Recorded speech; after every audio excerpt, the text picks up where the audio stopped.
Свет, мой зеркальце, скажи, где купить мне смарт-часы? На большой распродаже электроники. Кофеварку, фен, смартфон. На Озон. И большие скидки. На Озон всего в избытке.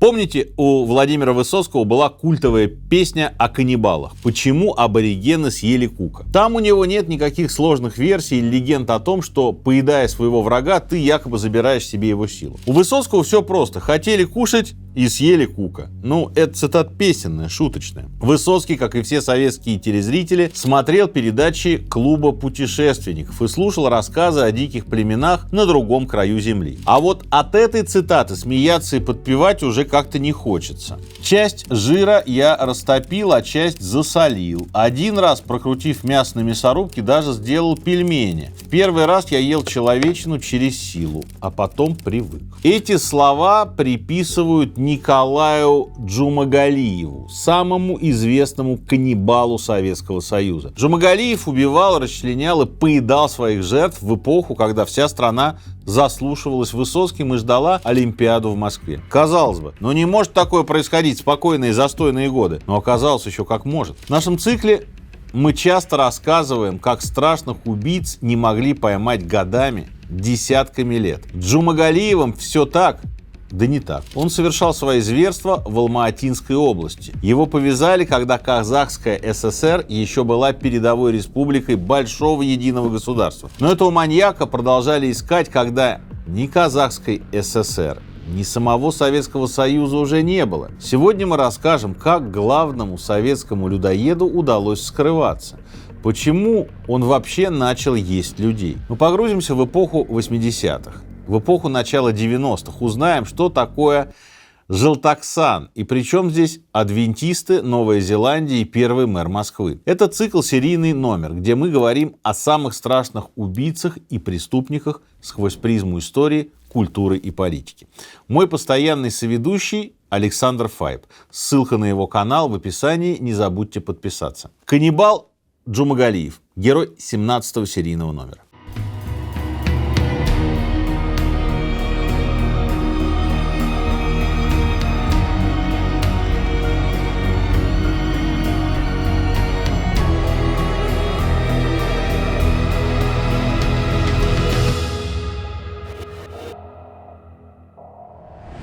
На свалке суконного комбината обнаружены части тела женщины.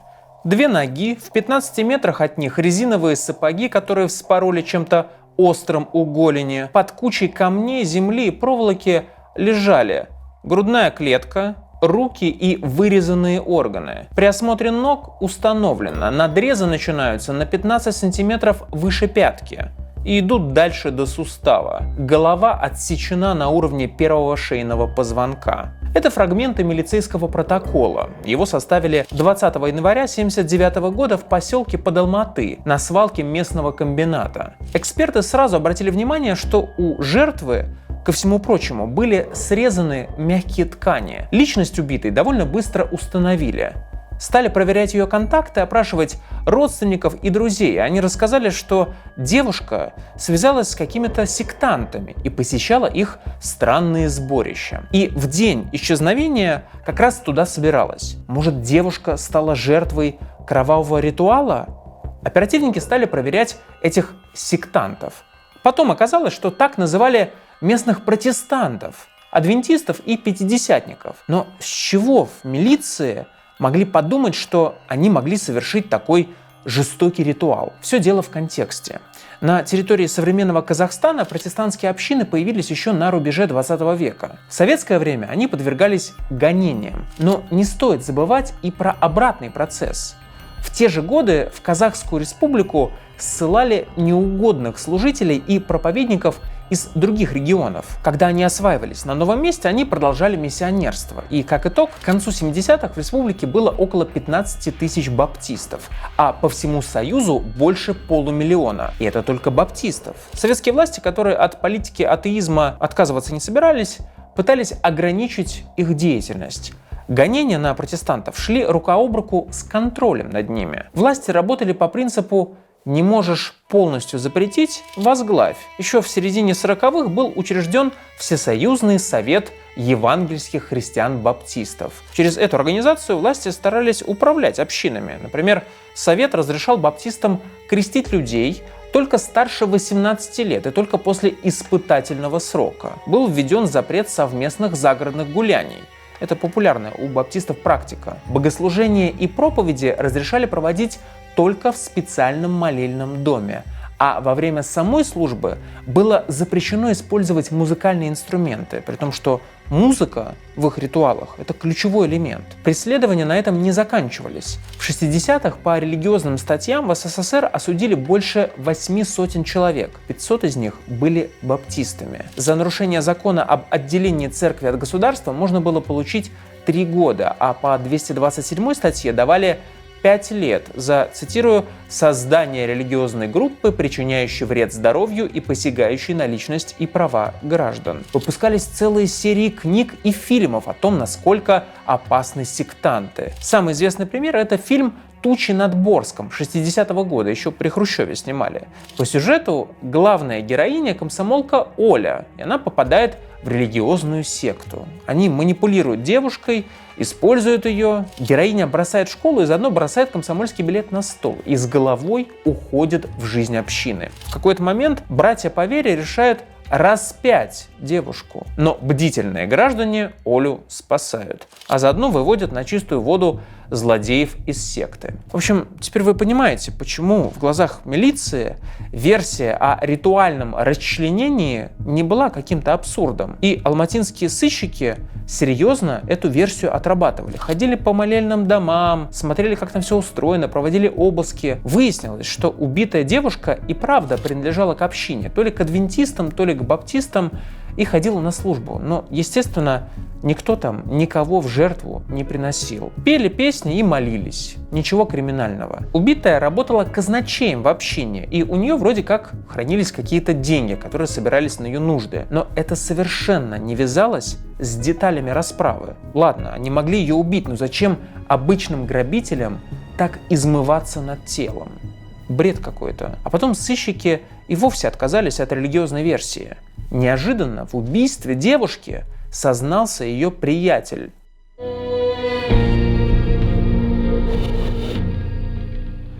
«90-е были одним из самых ярких периодов в России 20 века. Время, когда жизнь каждого кардинально изменилась. К началу 2000-х наступил момент стремительного взлета, гламура и первые очертания стабильности. В течение многих лет музыканты, художники и режиссеры пытаются не просто изучить, но и переосмыслить это время. Так, совсем недавно в ОККО состоялась премьера 2-го сезона сериала «Лихие», который по праву стал одной из самых ожидаемых новинок года. Сериал рассказывает про одну из самых известных российских ОПГ «Общак» через историю семьи Лиховцевых. Павел, егерь из деревни, ища способа заработка, переезжает в Хабаровск, где процветает преступность. Они с сыном Женей становятся киллерами группировки. Во 2-м сезоне Павел и Женя отправляются в Москву вместе со своим подельником Юрой Крабом. И именно они сыграют ключевую роль в противостоянии Джема, главы общака, и Тунгуса, московского авторитета. «Лихие 2» — еще одна талантливая работа Юрия Быкова. Это не просто гангстерская сага, а поучительный урок о цене преступления. Главе общака кажется, что проблемы можно решать привычными методами, но времена изменились. Сериал показывает безнадежную борьбу с самим собой в попытках вырваться из криминальных будней, вернув семью и себя. Это качественная ретроспектива без романтизации. Рекомендую к просмотру. Уже сейчас сериал доступен в ОККО, а с промокодом «Лихие2» у вас будет подписка на 30 дней за 1 рубль. Ну а ссылку я, конечно же, оставляю в описании.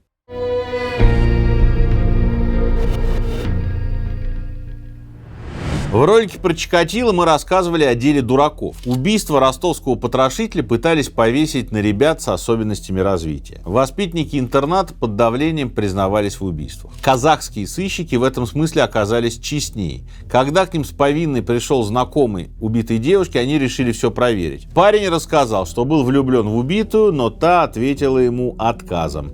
Вот он и не стерпел. Тело расчленил у себя дома в ванной, а потом вынес на свалку. Но потрошитель почему-то путался в деталях. К тому же при обыске не нашли никаких следов расправы, что при таком уровне зверства маловероятно. Самое главное, у парня стоял диагноз – шизофрения. Жуткое дело так и осталось нераскрытым.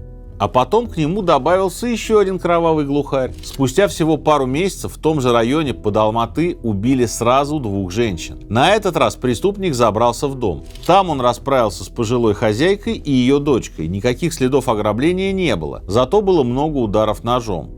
Еще одна кошмарная деталь. Прямо на месте преступления убийца вроде как пытался пить их кровь. Он разрезал им горло и как вампир присасывался к шее. Об этом рассказала маленькая девочка, внучка и дочка погибших. Она тоже была дома, ей удалось спрятаться в шкафу. Оттуда девочка за всем и наблюдала. Может, у нее просто разыгралось воображение, или она это в состоянии шока придумала? Все-таки на ее глазах зверски убили мать и бабушку. От такого преступления в шоке были даже сами сыщики. Ну, представьте, сначала расчлененка, потом двойное убийство, потом вообще вампир. И это все в одном районе. До Алматы, столицы республики, рукой было подать, каких-то 40 километров. На дворе 79-й год. Вообще-то у нас тут, ребята, развитый социализм. Олимпиада впереди. Откуда у нас что тут людоеды-то взялись? Сразу подключились партийные работники. Оперативников вызвали на ковер. На них начали давить. Давайте, чуваки, раскрывайте дело быстрее, а то люди волнуются. А если сильно будут волноваться люди, сильно будет волноваться союзный центр. А народ и правда был встревожен. Слухи о маньяке-кровопийце, который лазает по домам, разошлись быстро. Но у сыщиков почти ничего не было. На месте двойного убийства преступник оставил кровавый отпечаток ладони. Судя по всему, порезался во время расправы. Но что с этим отпечатком прикажете делать? Ведь даже подозреваемых нет, чтобы хотя бы группу крови сравнить. Сыщики с ужасом ждали новых преступлений. Но неожиданно наступило затишье. Прошло полгода, прошел год. Никаких похожих убийств в районе не произошло. Если и был какой-то маньяк, то он куда-то уехал, сел, а может вообще умер. Или решил завязать. Оперативники на этом фоне расслабились. И оказалось совершенно зря. В ноябре 80-го года в Алматинской области у себя дома зарезали молодую девушку. И снова никаких следов ограбления. Просто куча ножевых. Неясно, пил ли кровь преступник в этот раз. Его спугнули родственники жертвы, которые в тот момент тоже были в доме, но в другой комнате. Спасти девушку не удалось. Причем убийство произошло на глазах ее новорожденного ребенка. Преступника пытались задержать по горячим следам. Блокировали целые поселки, перекрыли дороги вокруг города. Вообще меры, просто беспрецедентные для тех времен. Но и, конечно, не особенно результативные. Как это часто случается с маньяками, убийца сам помог сыщикам. Через месяц, в декабре, в милицию прибежал взволнованный мужик. От него сильно пахло спиртным. Парень рассказал, что вместе с другом выпивал в гостях у знакомого. В том же районе, где и происходили убийства. В какой-то момент хозяин дома ушел на кухню и вернулся с отрезанной женской головой и стал ухмыляться. Типа, чуваки, видели когда-нибудь такое? И потом намекал гостям, что угощались-то они необычным мясом. Чем-то напоминает, рассказ девочки про вампира. Только теперь людоедство и отрезанная голова. Это что это вообще за американский психопат Алматинского разлива? Может, причудилось все с пьяну? Не причудилось. И девочке тогда тоже не показалось. Когда оперативники приехали к указанному дому, дверь им открыл мужчина, абсолютно голый и весь в крови. Он толкнул милиционеров и бросился бежать. Прямо как другой герой нашего серийного номера, извозчик Комаров, который тоже удрал во время обыска. И здесь преступника догнать не удалось. Стрелять на поражение не стали, вдруг он ни в чем не виновен. И потом поняли, что зря. На кухне был просто кошмар. Отрезанные ноги, руки, женская голова, некоторые части тела лежали в кастрюлях на плите. Рядом аккуратно стоял топорик, повсюду кровь. Такого советские милиционеры еще никогда не видели. Личность быстро установили. Им оказался сотрудник местного пожарного депо Николай Джумагалиев. Соседи рассказали, что в том же поселке живет его дальняя родня. Милиция пошла к ним. Те отнекивались. Что-то Колю мы давно не видели, к нам он не приходил. За домом стали наблюдать. Потом все же решили обыскать. Долго ничего не находили. Но в самом конце сыщики обратили внимание. На полу в комнате половицы старые, а шляпки гвоздей блестят, как будто недавно доски прибивали. Пол вскрыли и тут же обнаружили внизу здорового и невредимого Николая Джумагалиева. который сразу во всем сознался. Это он 1,5 года назад, в январе 79-го, убил, а потом расчленил бедную девушку. Это он потом проник в дом и убил маму с дочкой. А уже в конце 80-го он убил сначала одну, а потом и другую девушку, отрезанной головы, которой он и хвастался перед собутыльниками. Но ведь и это еще не все. Джумагалиев рассказал сыщикам о преступлениях, о которых они никогда до этого не слышали. После ареста Джумагалиев сознался в 7 убийствах, а 2 следствие тогда даже не знало, жертвы просто числились в розыске. Одну девушку он убил весной 79-го, как раз между первым известным преступлением и двойным убийством в доме. Он показал, где закопал останки убитой, и все подтвердилось. Еще одну девушку он убил и расчленил летом того же года. И в этом эпизоде есть очень примечательные детали. Весной Джумагалиев закрутил роман сразу с 2 женщинами – Татьяной и Мариной. Не будем глубоко нырять в смутные детали их личной жизни, но в какой-то момент одна девушка что-то украла у другой. Тогда Джумагалиев позвал их обеих к себе домой, якобы уладить конфликт полюбовно. Одной Джумагалиев поручил готовить еду, а вторую увел в сарай. Ну, а дальше я стал избивать ее. Ее крик привлек внимание Татьяны, и та стала стучаться в дверь. Продолжая совершать половой акт, я одновременно душил Марину. Когда Татьяна ушла в дом, я вышел из сарая и забрался на чердак, где у меня хранились инструменты, туристический топорик, несколько ножей. Я расчленил Марину, порезал на кусочки и засолил в бочке. Мы на 100% не уверены, что так все и было, но именно так событие описывал человек, который потом общался с людоедом. В тот страшный вечер, когда вторая девушка услышала из сарая крик, Джумагалиев сказал ей, что они там с ней просто поругались. Дескать, упала, ударилась, поэтому закричала, а потом куда-то ушла и больше он ее не видел. Девушка этим россказням поверила и перепроверять ничего не стала. Вскоре пропал и сам Джумагалиев. Ну как пропал? Сел в тюрьму. В августе 79-го он якобы случайно застрелил своего коллегу. Джумагалиев увлекался охотой, так что дома у него было ружье. То ли по пьянке все произошло, то ли он показывал, как круто умеет стрелять, но закончилось все стрельбой. За убийство по неосторожности ему дали 4,5 года.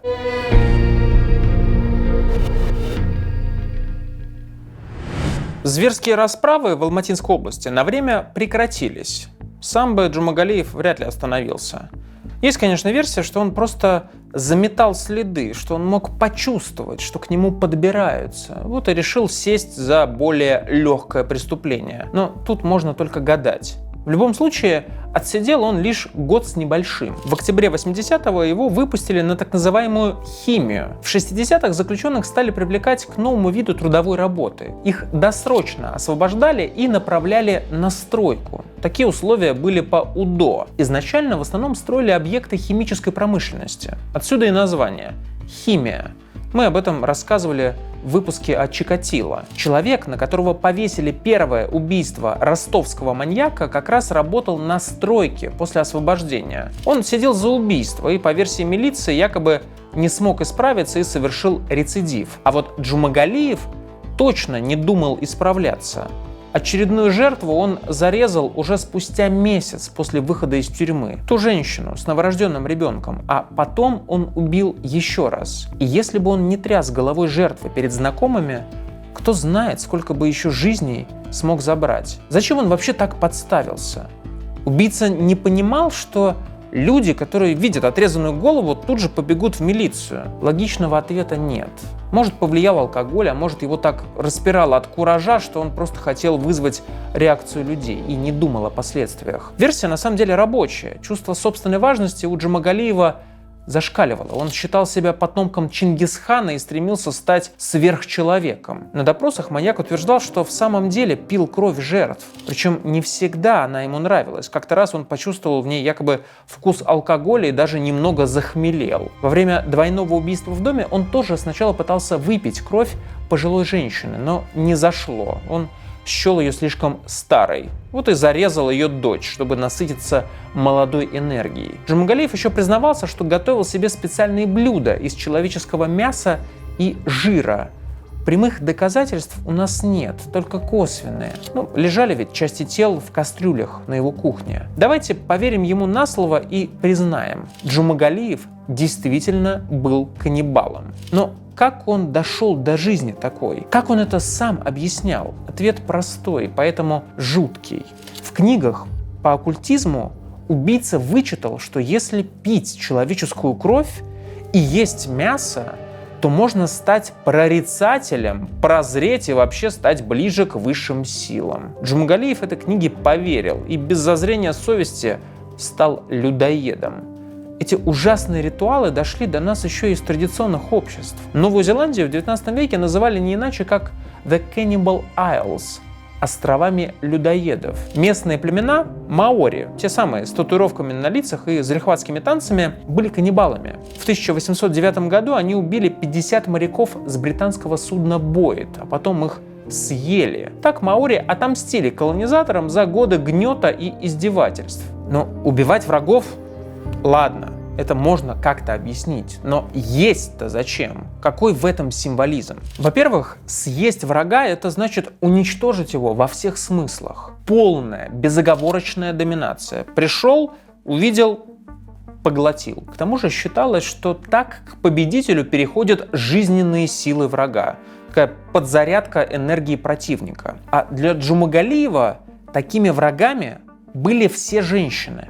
Поголовно. У меня было чувство, что я борюсь с матриархатом, совершаю благой ратный подвиг. Это мое мщение женщинам за то, что они нарушают законы природы. Я хотел нагнать страх на всех женщин в округе. Вот так самозванный потомок Чингисхана совмещал приятное с полезным. И врагов побеждал, и сил набирался. Но чем же ему женщины так насолили? Николай Джумагалиев родился в 1952 году в Алматинской области в селе Узун-Агач. Сейчас называется Узын-Агаш. Рос Джумагалиев в обычной семье. Никто его не бил и насилию не подвергал. В школе над мальчиком тоже не издевались. Замкнутым не был, активно общался с одноклассниками, рос обычным пацаном, причем парнем-то он был по молодости видным. Мать маньяка вспоминала, что просто буквально веником отгоняла от дома надоедливых поклонниц. После 9 класса он поступил в железнодорожное училище, потом, как положено, армия. Там он, по злой иронии, был поваром. После дембеля пытался учиться, устроиться на постоянную работу у него не получалось. Поехал колымить, как тогда говорили, по стране. Большую часть времени он провел на севере,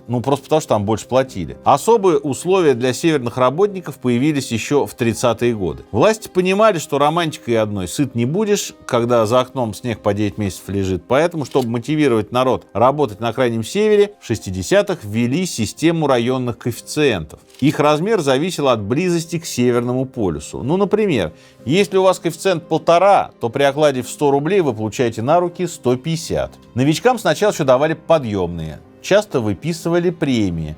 Еще один бонус – надбавки за выслугу лет. Каждые полгода-год зарплату увеличивали на 10%. Проще говоря, работяга на Крайнем Севере получал в 2-3 раза больше, чем в среднем по стране. Всего за пару месяцев люди могли накопить на приличную машину или кооперативную квартиру. Еще и пенсия на 5 лет раньше.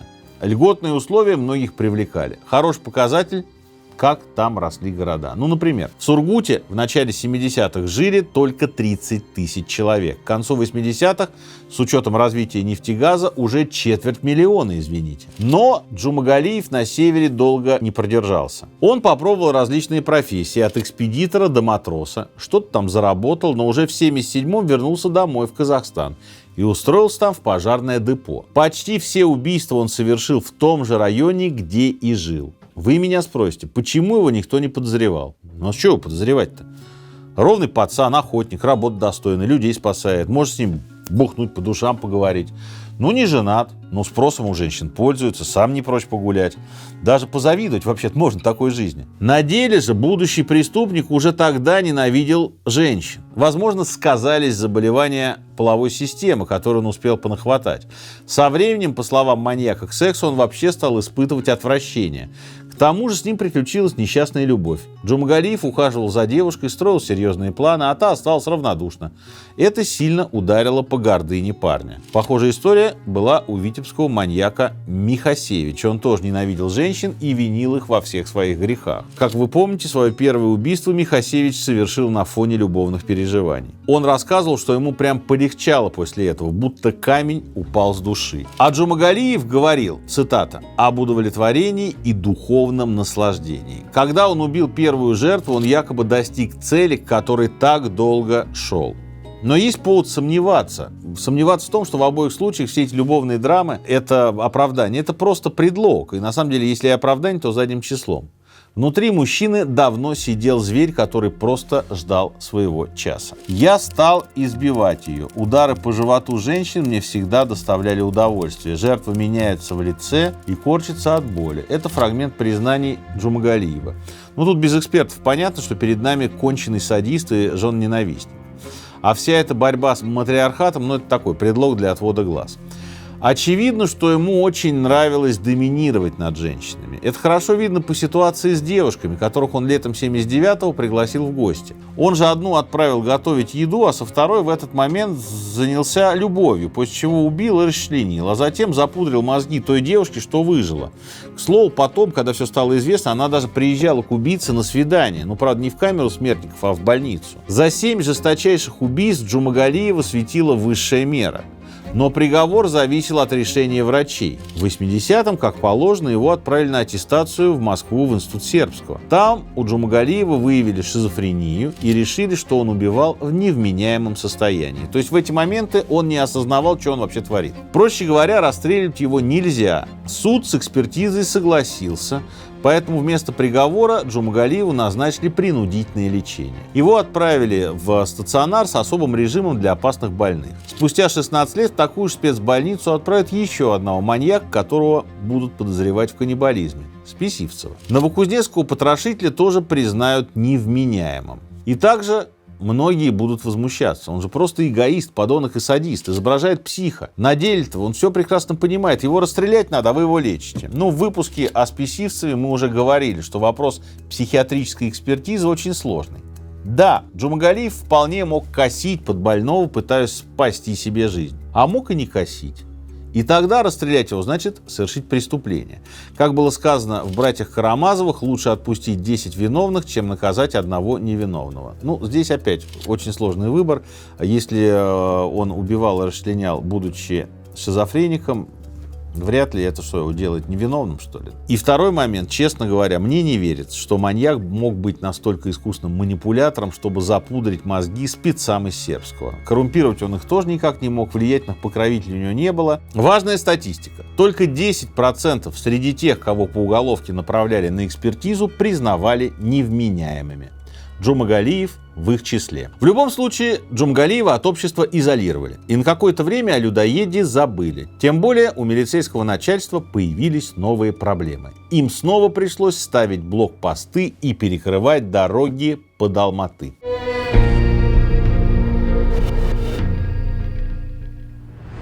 Есть версия, что со своей последней жертвой, то есть девушку, голову которой он показывал с собутыльником, Джумагалиев познакомился в Медеу. Это уникальный спорткомплекс Алматы для зимних видов спорта. Расположен высоко в горах, 1700 метров над уровнем моря. В советское время он был чем-то вроде визитной карточки республики. Стройку начали еще после войны, в 49-м, а в начале 70-х там открыли самый большой в мире стадион с искусственным льдом. Объект посещал сам Леонид Брежнев. Тогда там устроили показательные выступления фигуристов. Перед генсеком выступал дуэт Ирины Родниной и Александра Зайцева. Они уже тогда были олимпийскими чемпионами. Развитие Медеу считается личной заслугой Динмухамеда Кунаева. Он руководил Казахской ССР с небольшим перерывом с начала 60-х. При Кунаеве Казахстан набрался сил и в плане экономики. При нем объем промышленности вырос в 9 раз. Сельского хозяйства в 6, а капитального строительства в 8. По объему ВВП республика входила в тройку лидеров после РСФСР и Украины. Но это сухая статистика. Главное, что люди уважали Кунаева за то, что он мог отстаивать интересы Казахстана в союзном центре. Еще при Хрущеве он помешал передать нефтяные месторождения и хлопковые районы соседним республикам. Кунаева сравнивали с главой Белорусской ССР Петром Машеровым. Мы о нем вспоминали в видео о Михасевиче. О Машерове тоже говорили, что он сотворил экономическое чудо в отдельно взятой республике. В декабре 1986-го Кунаева сняли с должности.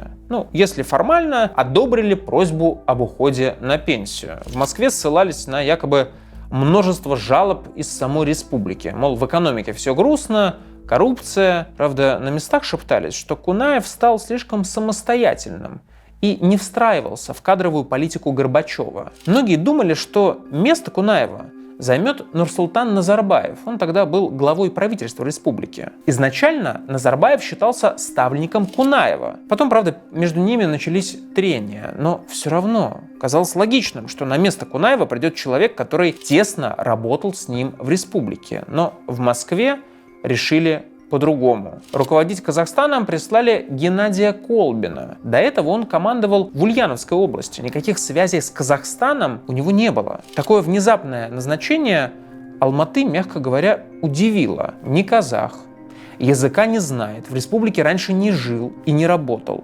Это что такое-то? Сначала казалось, что недовольство варягам, как и всегда, останется на уровне внутриэлитных разборок, но время уже было другое. Центробежные тенденции росли по всей стране, и в Алматы вспыхнули массовые протесты. На площадь перед зданием ЦК вышли тысячи людей, в основном студенты. Они требовали отменить назначение Колбина. Митингующие кричали «каждому народу своего руководителя» и требовали самоопределения. Горбачев в те годы уже успел объявить, что стране пора перестраиваться. Но такие протесты стали для союзного центра шоком. Выступления с подобными лозунгами – это дело беспрецедентное. Под Алматы на всякие пожарные собрали 50 тысяч военных из разных округов, отключили телефонную связь. В город стянули все силы милиции, курсантов и спецназ. 16 декабря начались столкновения. Демонстрантов разгоняли дубинками и саперными лопатками. Конфликт продолжался несколько дней. Площадь перед зданием ЦК потом напоминала поле боя. Кровь, палки, камни, сожженные машины. В Казахстане эти события до сих пор помнят как Желтоксан. Это декабрь по-казахски. По официальным данным, в ходе столкновений тогда погибли несколько человек. Однако сначала ходили слухи о десятках, а то и сотнях убитых. Почти 2000 человек получили травмы. Позже экс-руководители силовых органов говорили, что демонстранты перешли к насилию первыми. Молодежь была вооружена кольями и арматурой, кидалась в милицию камнями. Попытки усмирить толпу оказались безрезультатными. Появились раненые с обеих сторон, и был зверски убит дружинник, работник местного телевидения. Я видел потом кадры видеозаписи, и меня поразила жестокость возбужденной толпы. Это фрагмент воспоминаний Филиппа Бабкова, на тот момент первого замглавы КГБ. А Нурсултан Назарбаев в мемуарах вспоминает, что столкновения начали правоохранители, что они чуть ли не подсовывали студентам арматуру и ракетницы, чтобы потом оправдать жесткие меры при разгоне людей. К конфликту между республиканской и союзной элитой и к чувствительной национальной теме, которая стала одной из ключевых в событиях в Казахстане, добавлялись социалка и экономика. В городах росла конкуренция между казахами и русскими, особенно среди молодежи. Казахов, которые поступали в вузы, становилось с каждым годом все больше, и союзные власти из-за этих процессов испытывали тревогу, а местная элита понимала, что в ее интересах привлечь возмущенную молодежь на свою сторону, чтобы разговаривать с Москвой с позиции силы. Вот что на это отвечал Назарбаев. Выход студентов на площадь был стихийным проявлением возрождающегося национального самосознания. Поэтому поиски подпольной националистической организации или конкретных организаторов событий оказались пустыми хлопотами. Так или иначе, печальные события в Алматы стали одним из первых тревожных звонков для центральной власти. По горячим следам органы задержали аж 8500 человек, почти 1000 оштрафовали или дали им по 15 суток. Сотни студентов отчислили, 99 человек привлекли по уголовным статьям, 2 даже приговорили к смертной казни, но потом наказание изменили на 20 лет тюрьмы. Правда, один из приговоренных, Кайрат Раскулбеков, погиб в тюрьме, причем при очень странных обстоятельствах. А показания против него, как выяснилось, студенты давали под давлением. Позже Раскулбекова посмертно реабилитировали и дали звание народного героя. Естественно, изменилась и оценка событий декабря. На официальном уровне выступление в Алматы называли сначала, цитирую, проявлением казахского национализма, но такая формулировка продержалась недолго. От нее отказались уже в 1989-м, то есть за 2 года до распада Советского Союза. Летом того же года Назарбаев сменил Колбина на должности главы республики. Участников декабрьских событий начали выпускать из тюрем. Перестройка пошла на очередной круг. В жизни Казахстана наступала новая эпоха, как и в жизни отдельно Николая Джумагалиева. Убийца тоже почувствовал дух свободы, причем в прямом смысле. Как мы уже сказали, Джумгалиев на принудительном лечении. Он жил в стационаре особого типа под усиленным наблюдением. Такие объекты тогда охраняли сотрудники милиции. И вот спустя 8 лет, в 89-м, врачи решили, что Джумагалиеву можно менять условия содержания. Ну а что, таблетки пьет исправно, с другими пациентами не ругается, признаков агрессии не проявляет. Нет, он, конечно, от шизофрении не излечился, просто теперь он хотя бы не опасный. Поэтому врачи обратились в суд с ходатайством. Давайте его перейдем в больницу попроще, где режим полегче. Ну что, давайте. Врачи же знают, о чем говорят. Ну, понятно. И тут случается побег. Сбежал Джумагалиев прямо во время перевозки. Здесь важны детали.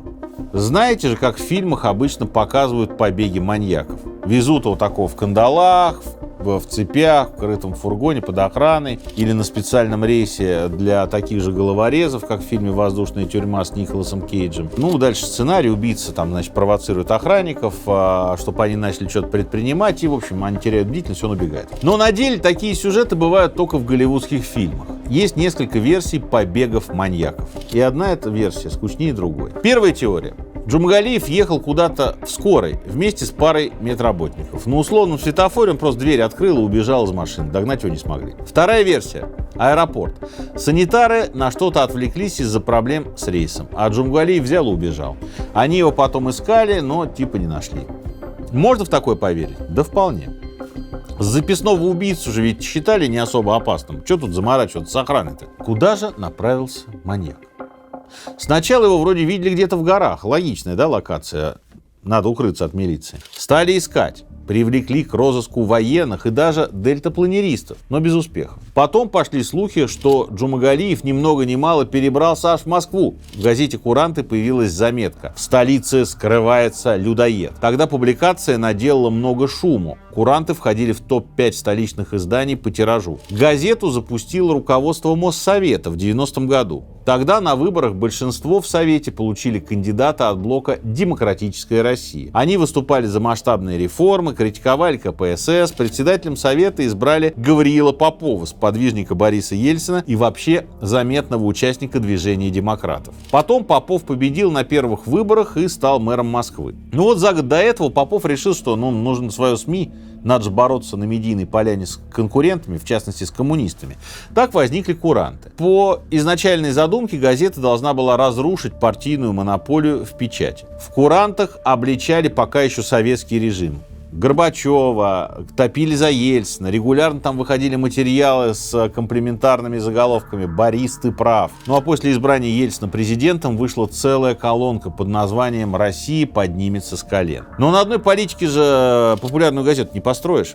И вот в редакции «Курантов» это тоже понимали и выдавали много таблоидного контента о сексе, криминале, об экстрасенсах. Ну, например, знаменитая рубрика «Советы Джуны». Это все советы экстрасенсов. Короче, все в духе времени. А заметка про людоеда из Казахстана появилась с подачи Юрия Дубягина, криминалиста и полковника милиции в отставке. Мы о нем говорили в ролике про Фишера. Дубягина называли главным экспертом по уголовным татуировкам. Это очень помогало при опознании преступника, если о нем никакой информации больше не было. Понятно, что по тату можно было понять статус человека в криминальном мире, откуда, за что сидел, ну и так далее. Дубягин вел частные расследования по делам серийников. В 90-х он активно светился в медиа, ходил на ток-шоу, интервью раздавал, несколько книг написал. Именно Дубягин в программе «Тема» Владиславу Листьеву показывал фото убитых Фишером детей. Причем на тот момент Головкина еще не схватили. Так бывший полковник привлек внимание к проблеме. В Подмосковье орудует маньяк, которого никак не могут поймать. В деле Джумагалиева вышла похожая история. Дубягин узнал, что убийца может скрываться в Москве. Якобы людоед написал другу письмо, где говорил, что он в Москве. И об этом письме стало известно оперативникам. По словам эксперта, столичная милиция не чесалась. И тогда пришлось подключить прессу. После выхода заметки Дубягина обвинили в дезинформации и дали опровержение. Мол, Джумагалиева действительно ищут, но в столице его точно нет. А возможное письмо, если оно вообще было, это просто уловка, чтобы пустить сыщиков по ложному следу. Но медийная шумиха в итоге сработала.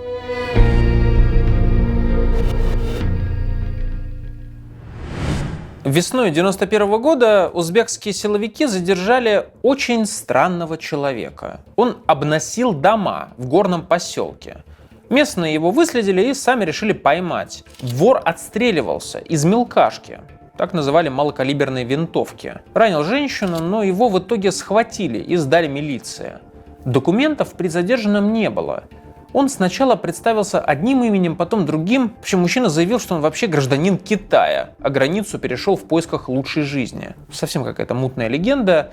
И вы уже наверняка догадались, кем был самоназванный китаец на самом деле. Тут самое интересное, как Джумагалиева опознали. По словам следователей, они направили отпечатки задержанного в главный информационный центр МВД.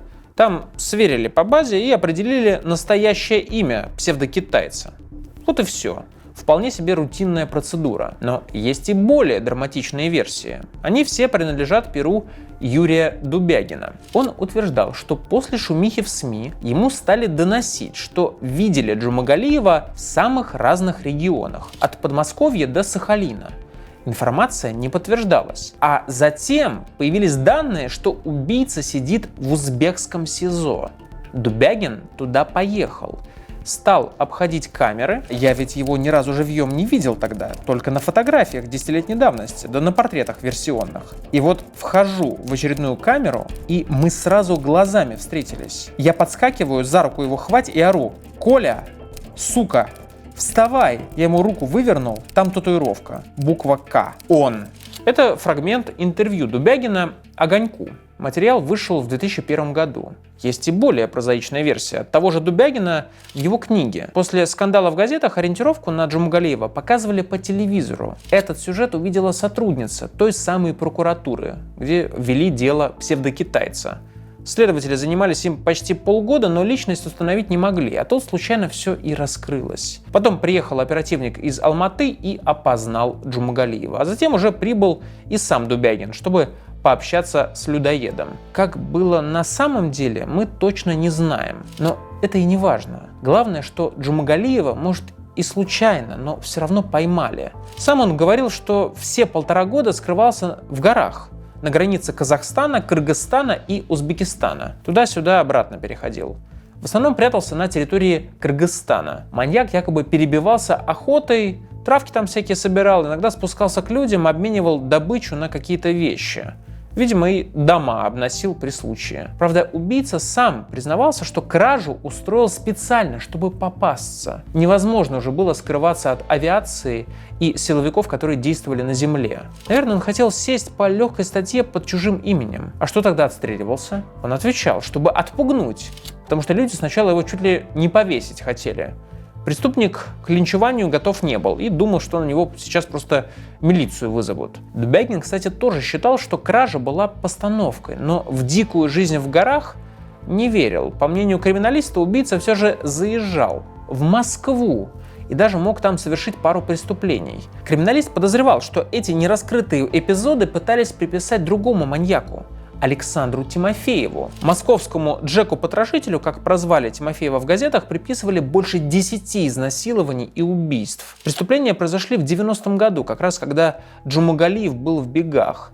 Свидетели в деле Тимофеева сильно путались. В обвинительное заключение в итоге вошло только 3 эпизода, остальное доказать не удалось. Тимофеев свой приговор в итоге получил, а вот Джумагалиеву снова удалось избежать суда. После очередных экспертиз убийцу вернули в больницу, но в те годы всем снова стало не до алматинского людоеда. Пока Джумагалиев косил под китайца, а криминалист Дубягин размещал заметки о людоеде, в Москве случился путч. Часть политической элиты попыталась отстранить Горбачева от власти, сохранить главенство КПСС. В общем, у нас есть целый выпуск по поводу путча 1991 года. Посмотрите его, он есть на нашем канале. На смену Советскому Союзу должен был прийти Союз суверенных государств. Республики могли бы самостоятельно определять свое госустройство и систему власти, но все равно под контролем президента СССР Горбачева. Предполагался формат такой мягкой федерации. И вот путчисты как раз хотели этому помешать. По некоторым данным предполагалось, что в Союзе 2.0 премьер-министром станет Нурсултан Назарбаев, поэтому в Алматы тогда серьезно напряглись. Депутаты Верховного Совета Республики вызвали на заседание местных силовиков и буквально их допрашивали. Не поступал ли из Москвы приказ об аресте Назарбаева? Некоторые даже думали увезти главу республики в Караганду и спрятать где-то в шахте. Его там точно не найдут, а если и отыщут, то шахтеры защитят. У горняков в те годы тоже все было не слава богу. С конца 80-х они участвовали в протестах, забастовки охватили все крупнейшие угольные бассейны, включая Карагандинский в Казахстане. По объемам добычи он занимал 3-е место в Советском Союзе после Кузбасса и Донбасса. Шахтеры прекращали работы и выходили на многодневные митинги. Требования сугубо бытовые: улучшить условия труда, повысить зарплаты. А потом все плавно перетекло в политические лозунги. И шахтеры, кстати, много чего добились. Например, они смогли сами выбирать руководителя, который отвечал за работу всего Карагандинского бассейна. До этого управленца назначала Минугольпром Советского Союза. В общем, горняки превратились в настоящих активистов. Но прятать главу республики на шахте не пришлось. Путч провалился, а Назарбаев свою власть укрепил. Правда, уже не в Советском Союзе, а в Казахстане. В декабре 1991-го он победил на первых выборах президента республики. Перед выборами активно шла агитация. Первые полосы газет пестрили фото Назарбаева. Вот он на тренажере с космонавтами. Вот он награждает известного поэта. Вот встречается с Маргарет Тэтчер, но не забывает и про физическую форму. В общем, Назарбаев набрал тогда 99% голосов почти. Еще до избрания Назарбаева упрекали, что он не спешит объявлять независимость Казахстана. С учетом, что протесты там начались еще раньше всех остальных республик. А с выходом из Союза, наоборот, медлили. Закон о независимости Казахстана приняли уже после эпохальных Беловежских соглашений, когда Союза и де-факто, да и де-юре уже не было. Но политические вопросы отошли на второй план, когда стране пришлось строить новую экономику. Продовольственная программа Николая Джумагалиева, как вам? Звучит? Нет, людоед не собирался идти в президенты. Так называлась заметка в «Коммерсанте» после очередной поимки убийцы в 1991 году. Вот такие каламбуры в духе того времени. В Казахстане начала 90-х многие оказались на грани выживания, как и в других бывших советских республиках. 40% населения жили за чертой бедности. Пустые прилавки, километровые очереди, талоны на хлеб, сахар, яйца, колбасу, сигареты, дикая безработица. Переход к рынку после десятилетий плановой экономики был таким же болезненным, как и в России. Люди по полгода не получали зарплату. Среди них и сотрудники комбината, возле которого по частям нашли первую жертву Джумагалиева, и учителя школы, где когда-то учился будущий убийца. Всем приходилось подрабатывать. Ученые, врачи, инженеры торговали ширпотребом. Товар закупали в Алматы, в столице хоть что-то можно было достать, потом тащились обратно с этими мешками, баулами, торговали на разных импровизированных рынках. Просто стелили клеенку, где могли, и раскладывали трико, тапки, майки, пуховики какие-нибудь сомнительного качества. Бегали по вокзалам, пытались продать пассажирам поездов хоть какую-то мелочь. Вечером люди шли домой и садились ужинать. Но не всегда за стол. У нас не было газа в домах, не было электричества, горячей воды. Во дворе одного из домов у нас было несколько небольших ям, где мы готовили еду на огне. Так 90-е вспоминали учителя школ в Казахстане. Но даже если зарплату платили, много на нее не купишь. Деньги моментально обесценивались. В 1992 году инфляция взлетела аж до 3000%, идентичные показатели с Россией. Представьте, вы за отпуск получаете 700 тысяч рублей. Именно рублей. Своя национальная валюта, тенге, появилась в Казахстане только в 1993 году. А до этого в стране ходил еще советский рубль. В общем, 700 тысяч, целый мешок денег. Но килограмм творога при этом стоит 200 тысяч, а детская коляска 300. И считайте, цены улетают в космос. Например, стиральный порошок за несколько лет подорожал в 21 тысячу раз. А Джумагалиев застал и эту эпоху, и времена, когда ситуация с экономикой наладилась. Он продолжает жить до сих пор. Есть конспирологическая версия, что после очередного ареста Джумагалиеву снова смягчили условия содержания. Его из закрытой больницы чуть ли не домой отправили, под присмотр участкового терапевта. В родном поселке его узнавали жители. При встрече плевали в лицо, закидывали камнями, потом его якобы заметили в Кыргызстане, где задержали и поместили в изолятор. Мы не можем это ни подтвердить, ни опровергнуть, но звучит все максимально сомнительно. О Джумагалиеве вообще ходило много небылиц. Масло в огонь подлили западные журналисты. В 90-х они увлекались разнообразной дичью на постсоветском пространстве. Про того же Списивцева целые книги выходили, и спустя годы мы можем утверждать, что они как минимум наполовину фантазийные. С алматинским убийцей похожая история. В публикациях его называли «сатаной» и «железным клыком» из-за металлических коронок на зубах. Писали, что он круче Чикатило, убил больше 100 женщин и половину из них съел, как и своего 9-летнего брата. Самый страшный постсоветский маньяк. Да что там постсоветский? Чуть ли не самый опасный в мире. Репортеры любили сравнивать Джумагалиева с другими известными каннибалами. Например, с Джеффри Дамером. Он убил 17 человек в конце 80-х в Милуоке. У Дамера каннибализм был связан с некрофилией. Он насиловал трупы, хранил части их тел в качестве фетиша, что-то ел, и все это вместе доставляло ему несказанное удовольствие. Квартира маньяка напоминала мясной склад. При обыске полицейские нашли черепа, кисти рук, сердца, банки с половыми органами. Вишенкой на торте была огромная бочка с кислотой, где Дамер держал несколько человеческих торсов. Его, кстати, признавали вменяемым. Да, психопат, садист, некрофил, но он вполне осознавал, что делает. Маньяка приговорили к 15 пожизненным заключениям. Дали бы высшую меру, но в штате, где его судили, отменили смертную казнь. Правда, прожил маньяк недолго, его убил другой заключенный.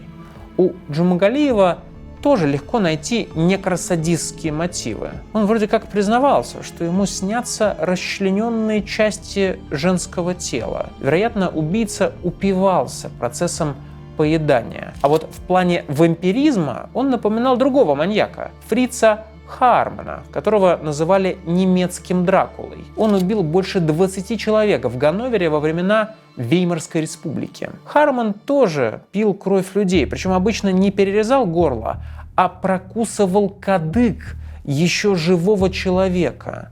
Такой вот прямо реальный упырь. Тела он тоже расчленял. По слухам, потом маньяк какие-то части ел, а что-то продавал под видом говядины и свинины. Харман тоже ненавидел женщин. Это у маньяков-людоедов прям-таки черта характера. Как и Джумагалиев, он обвинял их, что они распускают пороки и болезни. Но в отличие от коллеги из Казахстана, он брезговал пить их кровь, предпочитая юношей. В итоге Харман, как и его жертвы, тоже лишился головы. Его казнили на гильотине. А вот японцу Исэю Сагаве повезло больше. В 1981 году он убил свою одногруппницу, с которой вместе учился в Сорбонне. Надругался над трупом, расчленил его и съел. Весь процесс Сагава снимал на пленку. Убийца потом признавался, что людоедские фантазии преследовали его с детства. Сагава еще говорил, что хотел поглотить жизненную силу и энергию жертвы. То есть те же ритуальные мотивы, которые были и у Джумагалиева.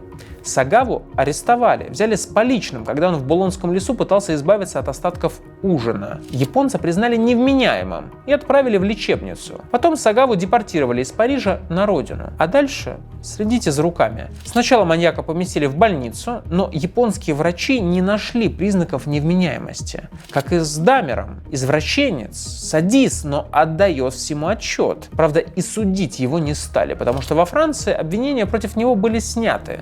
Он же там как невменяемый проходил. Возникли какие-то еще формальные трудности, французы не могли передать японским властям нужные юридические документы. И в итоге людоеда Сагаву просто выпустили из лечебницы на свободу уже в 1986 году. И с тех пор очевидный убийца и каннибал спокойно себе жил. Ходил по ток-шоу, писал книги, снимался в фильмах, в общем, монетизировал свою кровавую популярность. Какое-то время Сагава, вы не поверите, подрабатывал ресторанным критиком. Этот каннибал умер совсем недавно, в ноябре 2022 после воспаления легких. И умер он свободным человеком.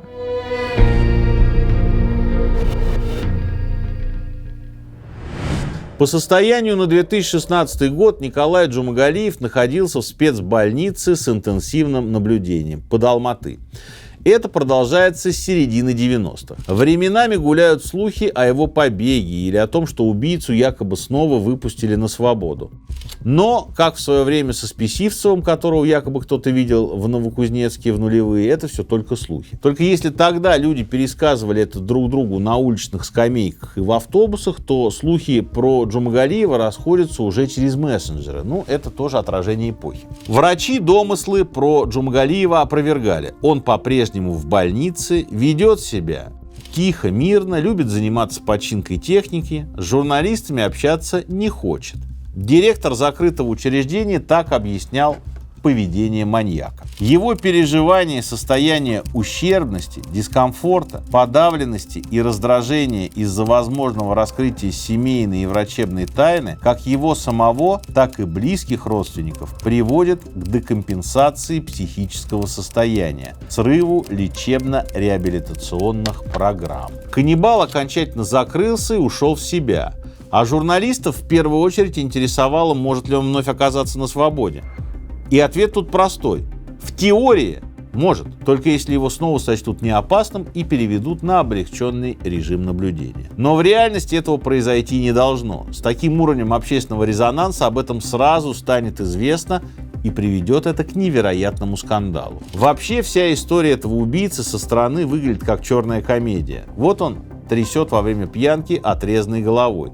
Потом убегает полуголый. Его находят в подвале деревянного дома. Ну, в общем, все это какой-то фильм Тарантино. Потом он бежит от санитаров. В следующем кадре выдает себя за китайца. А тут кто-то распространяет слухи, что похожий на маньяка человек разгуливает по центру города. Но как-то все равно, конечно, не до смеха. 11 лет назад Джумагалиев признался, что убил еще одну девушку, когда находился в бегах. Преступление произошло еще летом 90-го года в Актобе на западе Казахстана. Тогда город еще назывался Актюбинском. Получается, маньяк все же спускался с гор. И не только для того, чтобы выменить себе продукты и одежду. Если верить врачам, убийца сам признался в старом преступлении, а потом спецы провели экспертизу генетических материалов, и версия подтвердилась. Оказалось, что Джумагалиева и раньше подозревали в этом убийстве. Почерк был похожим, но технологии не позволяли проверить догадки. Тут главное, что убил он в то время, когда врачи признавали, этот маньяк не опасен для общества. Когда его уже почти год усиленно искала милиция после побега. Ну, точнее, должна была усиленно искать. История Джумагалиева – это не черная комедия про буйно помешанного маньяка. Перед нами трагедия. Это про халатность и головотяпство окружающих и самые страшные проявления человеческой натуры у центрального персонажа этой драмы, чью историю мы только что вам рассказали. До встречи.